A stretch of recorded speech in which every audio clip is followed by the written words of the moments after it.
En el primer versículo que leímos, eran los discípulos diciéndole a Jesús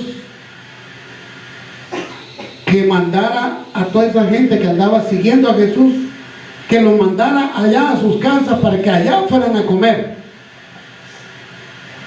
Sucede, hermanos, que después que murió Juan el Bautista, Jesús se fue después de haber conocido la noticia y que a Juan el Bautista le habían cortado la cabeza y murió, etc. Jesús se fue, nos dice en el capítulo 14, del versículo 1 en adelante, comienza a relatar que Jesús después se fue a un lugar solo a orar. Se fue a un lugar solo, no era un desierto. Yo estuve buscando ahí a la hora de preparar esto, si era un desierto. No era un desierto, hermanos, era un lugar solo. Es como decir, ¿qué les puedo mencionar? Que quizá el cerro ¿verdad? Yo subí en diciembre a este cerro donde están los tatúes y todo eso, ¿verdad? Solo, hermano, es decir, fui con un hermano en Cristo, ¿verdad? Pero no había, ahí no vive gente, allá arriba, nadie vive, ¿verdad? Solo hay un caminito ahí, solo. Un lugar, pues así imagínense que Jesús encontró un lugar y él estaba solo. Pero la gente lo fue a buscar, porque se dio cuenta que andaba por ahí Jesús y la gente fue a buscarlo y estaban esperando que él bajara para escuchar de las enseñanzas de Jesús. Pero ya bajó tarde, ¿verdad? Y los discípulos estaban ahí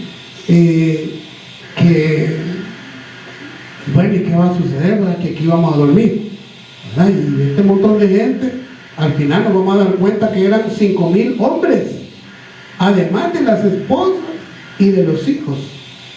Eran 5,000 hombres que estaban ahí, 5,000 familias, digamos, 5,000 familias que estaban allí esperando que Jesús bajara y escuchar de su palabra. Entonces los apóstoles estaban ahí, y esto, ¿cómo les vamos a...? ¿Y qué van a comer? Y preocupados, ¿verdad? Como muchos de nosotros, hermanos. Cuando se nos acaba el dinero, ¿verdad? Y ya para la otra semana, ¿y qué vamos a comer?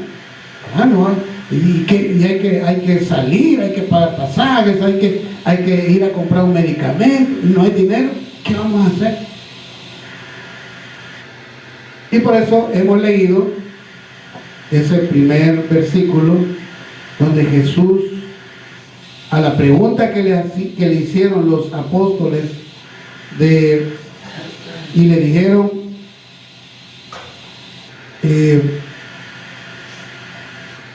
que mandara a esas personas a las ciudades para que allá compraran alimentos, a mí me llama la atención porque dice en el versículo, en Mateo capítulo 14, en el versículo 16, Jesús les dijo: no tienen necesidad de irse.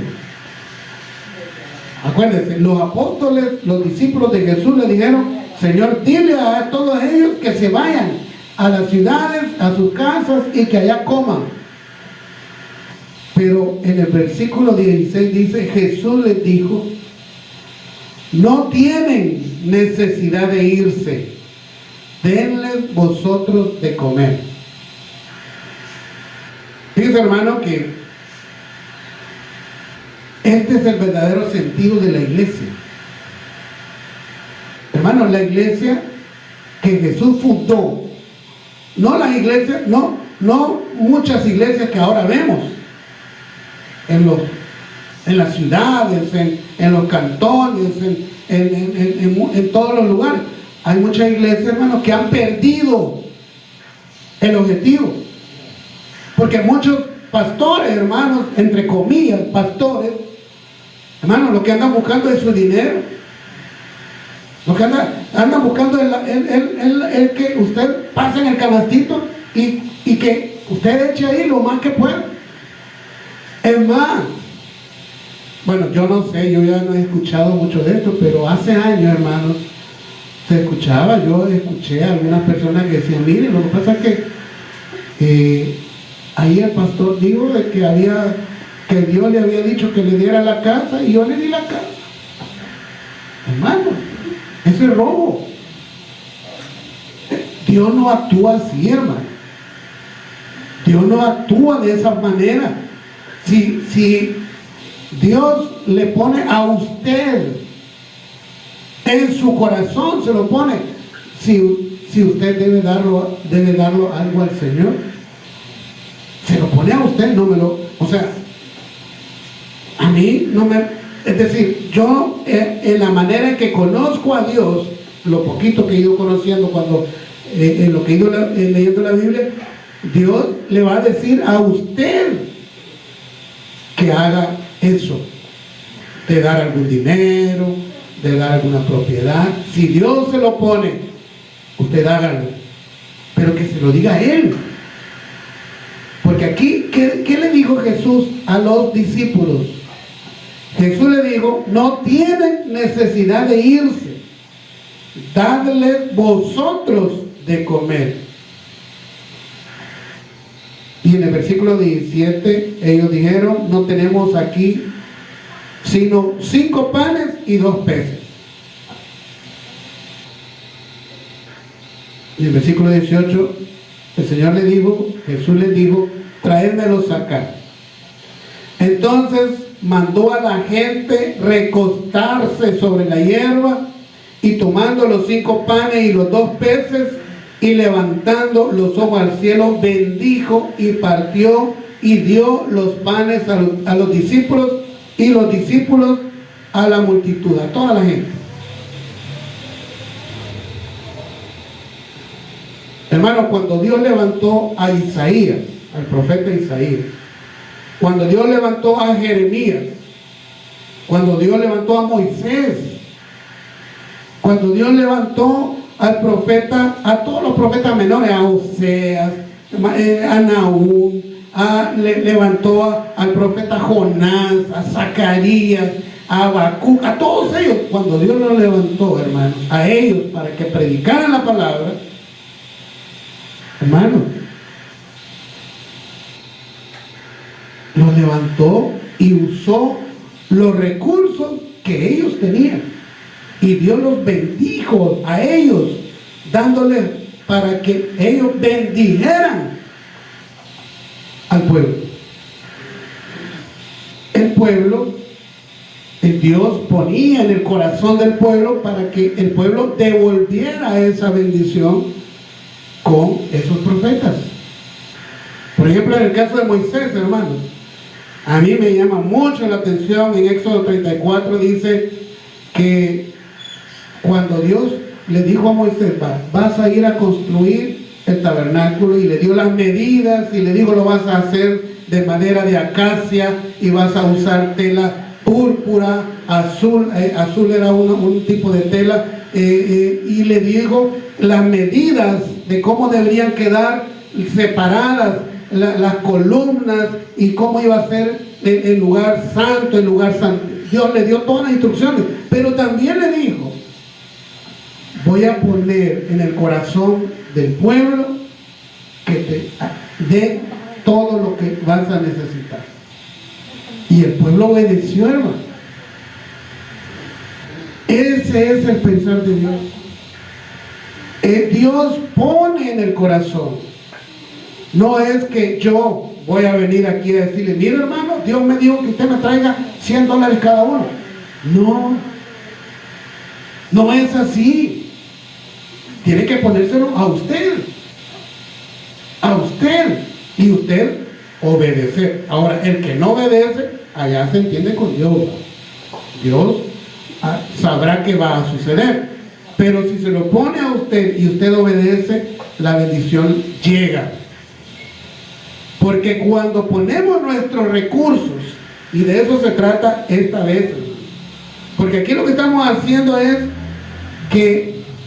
meditando qué sucedió con esos 5 peces y 2 panes que estaban allí.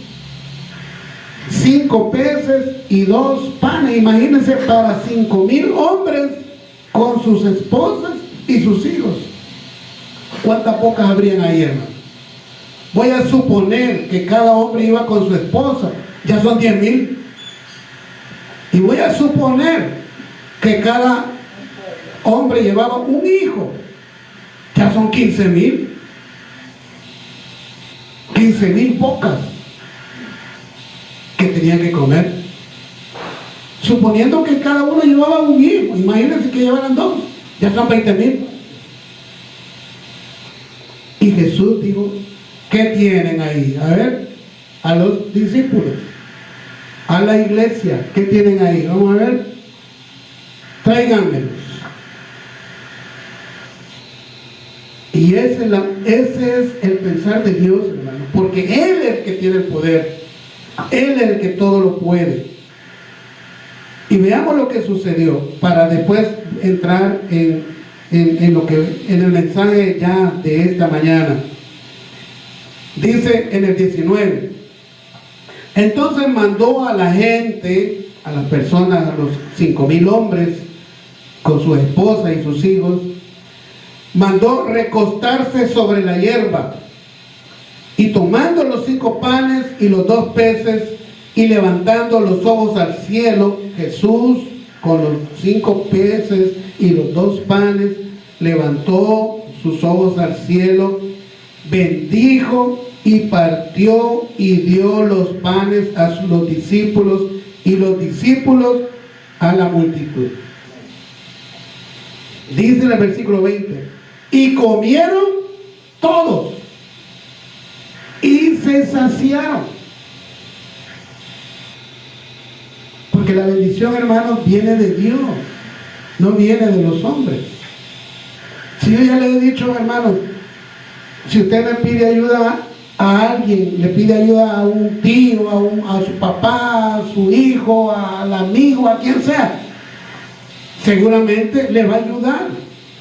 Bien que sí, muchos le van a ayudar, pero le van a ayudar 1 o 2 veces, o 3 si acaso, porque ellos también tienen problemas. También son familias o personas necesitadas. Le van a ayudar 1 o 2 veces, pero Dios, hermano, tiene la capacidad de ayudarnos siempre. Dice aquí: y comieron todos y se saciaron, y recogieron lo que sobró de los pedazos, 12 cestas llenas. Sobró. O sea que sobreabundó, porque alcanzó, se saciaron, y aún así quedaron 12 canastas llenas.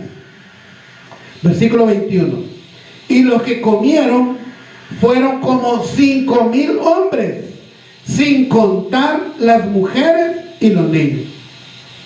Imagínense cuántas pocas comieron de esa provisión que Jesús hizo en ese día. Y así sucede todavía si creemos en Dios, si creemos en lo que Él ha dejado escrito aquí en la Biblia. Pero en su casa y en mi casa, hermanos, quizá la bendición no llega porque no le hemos creído a Dios. Porque decimos, voy a orar, voy a pedirle a Dios que me ayude, y andamos preocupados ahí, ansiosos. Ay, yo no sé qué va a suceder. Ay, y ya todo afanado. Eso, en mi opinión, hermano, ofende a Dios. Porque si yo en la mañana doblé rodillas y yo le digo al Señor: Señor, necesito que tú me ayudes porque no tengo para el almuerzo. Voy a un ejemplo así muy común, digamos. No tengo para el almuerzo. Señor, yo tengo que ir a trabajar, mi familia va a quedar en la casa, mi esposa, mis hijos, y no tengo para darle el almuerzo. Hermano, ¿qué es lo que uno hace? va donde el vecino y dice, mira, o donde el papá, o donde el hermano, o alguien de confianza, y dice, mira, préstame $5, préstame $3, préstame $10, depende, ¿verdad? Y la oración, pues, ¿dónde quedó? Y la oración que le hice a Dios, ¿dónde quedó? Lo ofendimos. Eso es ofender a Dios. Porque le estamos diciendo que creemos en Él, pero al final no creemos en Él. Porque fuimos a hacer lo que yo quise hacer. Confiar en Dios, hermanos, es: Señor, no tengo para darle el alimento a mi familia hoy. Señor, regálame de tu paz y dime qué hacer. Y espere. ¿Usted cree que estas personas, estos 5,000 hombres que siguieron a Jesús, que estaban esperando la enseñanza de Él, también no había preocupación en ellos? Claro. Si una mamá, hermanos, una mamá se preocupa cuando su hijo, imagínense un niño de, ¿qué? 8 años, de 3 años, de 15 años, ¿y qué le va a dar de comer? Toda mamá se preocupa. Y aún nosotros nos preocupamos también, aunque muchas mujeres dicen que nosotros no nos preocupamos por nuestros hijos, pero yo creo que sí.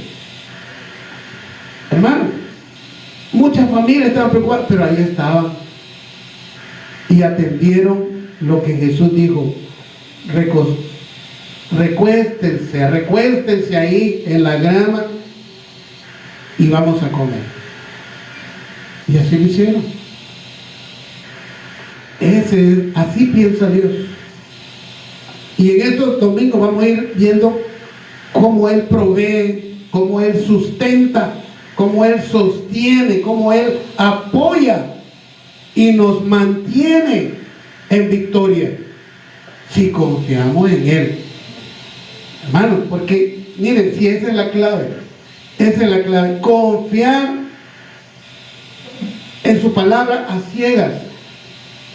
Si entendemos bien la Biblia de principio a fin, desde Génesis a Apocalipsis, vamos, hermanos, a comprender que de verdad Dios quiere ayudarle a usted y me quiere ayudar a mí.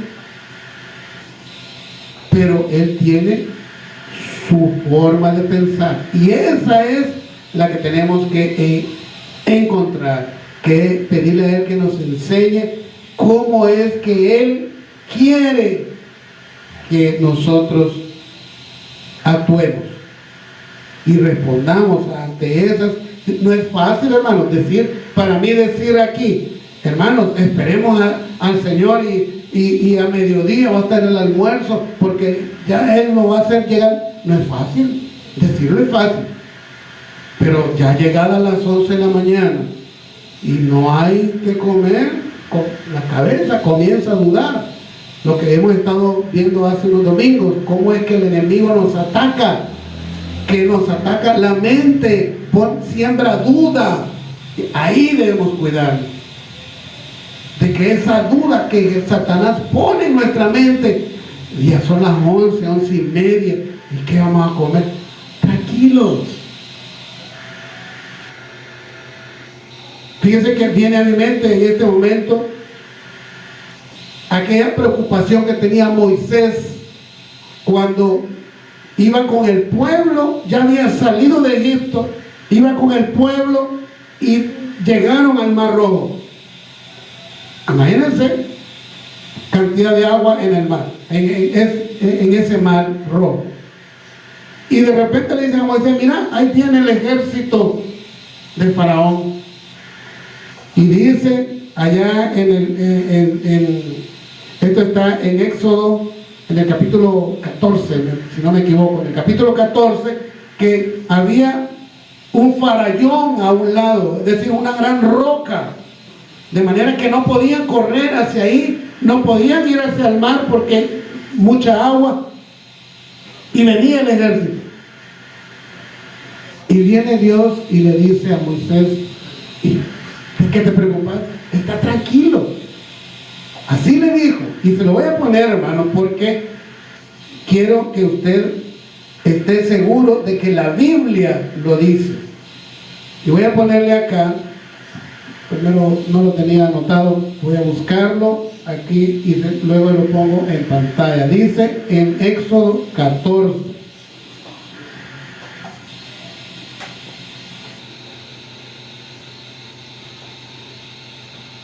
En el versículo, vamos a leer desde el versículo 13, desde el 13 vamos a leer. Dice así, Éxodo 14, 13. Y Moisés le dijo al pueblo, no temáis, estad firmes y ved la salvación que Jehová hará hoy con vosotros, porque los egipcios que hoy habéis visto, nunca más para siempre los veréis. Versículo 14. Jehová peleará por vosotros y vosotros estaréis tranquilos. Ese es el pensar de Dios. Entonces, en el versículo 15, entonces Jehová dijo a Moisés, fíjese cómo a mí me llama mucho la atención, como que Dios está regañando a Moisés, le dice, ¿por qué clamas a mí? Di a los hijos de Israel que marchen. Y en el versículo 16 dice, y tú, alza tu vara y extiende tu mano sobre el mar y divídelo, y entran los hijos de Israel por el medio del mar en seco. Hermanos, yo me imagino a Moisés ahí preocupado, que tenía a 2 millones de personas, hermano. Porque dice el libro de Éxodo que salieron 650 hombres. Y si cada hombre tenía a su esposa, eran 1.200.000 personas.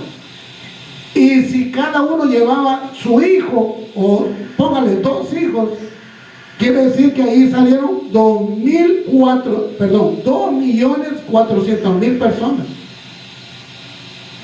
Salieron de Egipto, según la Biblia. Y Moisés estaba ahí preocupado porque el mar aquí, en la roca de este lado, y el faraón viniendo. Y Dios le dice, ¿por qué clamas a mí? Di a los hijos de Israel que marchen, y tú alza tu vara y extiende. Es decir, ¿qué comprendo al final yo al leer la Biblia? Y quiero trasladárselo a usted para que usted lo considere en el problema que usted está viviendo. Y volvemos al título, ¿qué necesita usted? Dios lo tiene. Lo que usted necesita, Dios lo tiene. Confiar, eso es todo. Confiar, hermanos, es tener fe. Confiar es tener paciencia. Confiar es tener templanza. No sé si usted conoce qué significa templanza. Templanza es que yo me mantengo firme, aunque aquí hay problema, yo me mantengo firme. Eso es templanza. Templanza es que no me angustia el problema de la familia, el problema del trabajo, o sea, sí hay problema, pero yo me mantengo firme. Eso es templanza. Confiar en el Señor es tener fe. La fe es, como dice Hebreos 11:1, que es ver como que ya está sucediendo lo que aún no ha sucedido. Hermano, y lo voy a poner en práctico. Hermano, yo ese terreno ya lo veo. Ya veo que estamos ahí, que estamos pintando, que estamos arreglando lo eléctrico, que estamos tapando goteras, que estamos quitando todo el monte del terreno, que estamos trabajando ahí. Lo que no sé es si va a ser en diciembre, ¿Va a ser hoy en noviembre o va a ser en enero? No, eso sí no lo sé. Pero, hermano, mantenernos en confianza es que ante ese terreno, hermano, que yo ya sé que aquí hay que entregar en diciembre. Pero confiemos en el Señor, sin angustia, sin estar preocupado. ¿Y qué va a suceder? Dios tiene el control. Su necesidad, la que sea, hermano, ya sea de salud, sea sanidad, sea con su hijo, su hija, su esposo, su casa, ese terreno, ese trabajo, lo que sea, Dios ya lo tiene resuelto. Lo que necesitamos hacer es confiar. Y ya le dije, confiar es tener fe, confiar es tener templanza. Templanza ya lo mencioné, ¿verdad? Es mantenerme firme. Confianza, hermanos, confiar en Él es también obedecerle, así como Noé. Hermano, Noé hizo el arca y él nunca había visto una lluvia, nunca. Así lo dice en el capítulo 6 de Génesis. Nunca había llovido. Y Dios le dijo, hazme un arca. Y Noé la hizo porque creyó en Dios. Su necesidad, la que sea, Dios la tiene. Solo tenemos que confiar en Él. No es fácil confiar, pero si usted de verdad le cree a Dios, si usted ha decidido, porque miren, fíjense bien lo que le voy a decir, si usted ha decidido creerle a la Biblia, créale. Pero si usted dice, en la Biblia sí, ¿verdad? Dice que Dios creó el cielo y la tierra, que Jesús vino. La Biblia dice que Jesús vino a este mundo. Pero usted está mirando para otro lado, buscando soluciones, ¿no? Tiene la Biblia como un libro. Pero si usted decide tenerla como autoridad suya, que lo que dice la Biblia es autoridad para usted, es una orden para usted. Y para mí, yo me esfuerzo por tomarla como autoridad. La Biblia es autoridad para mí. Entonces, Dios va a actuar. Dios nos va a dar en el tiempo de Él, no en el capricho nuestro, en el tiempo de Él, a la manera que Él dice, va a darlo. Y va a cubrir esa necesidad que usted necesita y la que yo necesito. Ese problema será resuelto, esa enfermedad será resuelta, ese hijo será recuperado, esa casa, esa propiedad será suya, en la voluntad, en el tiempo y a la manera que Dios dice. Padre, gracias una vez más, Señor, le agradecemos.